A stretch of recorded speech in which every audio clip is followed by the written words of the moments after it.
kalusugan. Magtanaw nga tayo pa ang naging karanasan ng Pilipino sa ilalim ni Rodrigo Duterte.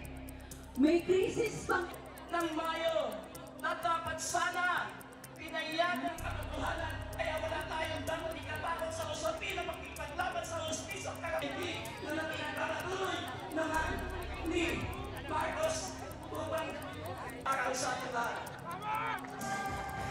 Maraming salamat po. Mga kasama!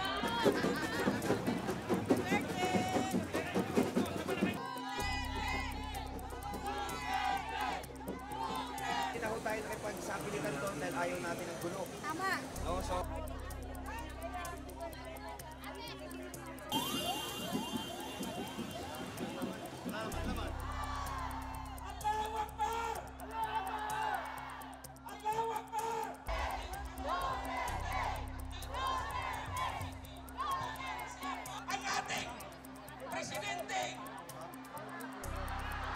Buhat na organization para sa mga kababaihan. Okay, so sabi nga nila, kung sa bahay pa, happy wife, happy life. Happy mommy, happy life. Happy na mama, happy life. Olong si Tatay Digong! Happy birthday to you, Happy birthday, happy birthday, happy birthday. Bring him home. Meetings are called to order. On behalf of the Committee on Public Order.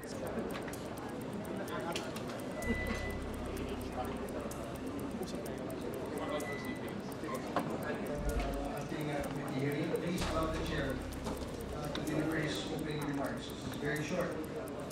Para lang po maumpisahan natin ito ating committee hearing. Hearing of the Quadcom, our Deputy Speaker J.J. Suarez, Co-chairs, Joseph Caraps. Mr. Chair, siguro tatanong ko na lang diretso, Mr. Chair. Yung former president. I'm asking the ICC to hurry up, and if possible, they can come here and start the investigation tomorrow. This issue has been left hanging for so many years. Mr. Chair, kung gano'n, hanggang mag-cooperate ba ang dating Pangulo sa... And if I am found guilty, I will go to prison and rot there for all time. Sa pare-parehong usapin at pabalik-balik ang mga witnesses na nag-overlap na pala ang kanilang mga iniimbestigahan. May nag-uumpo ka doon, parang may pa-prison. Duterte! Ilabas niyo ang baon ni Marcos!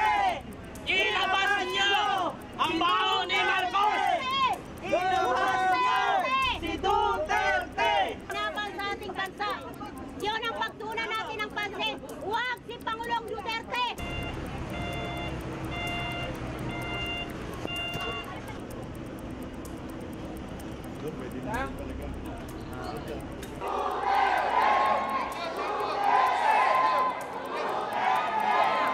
Organisasyon na walang takot na naging kritikal sa kanyang ilang libo ang kanyang ipinakulong sa ilalim ng mga gawa-gawang kaso. Yung mga bata, hindi na kayo.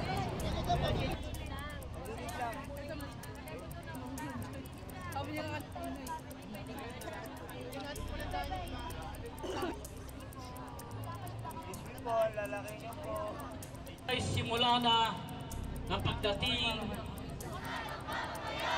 Itigil ang pamamaslang!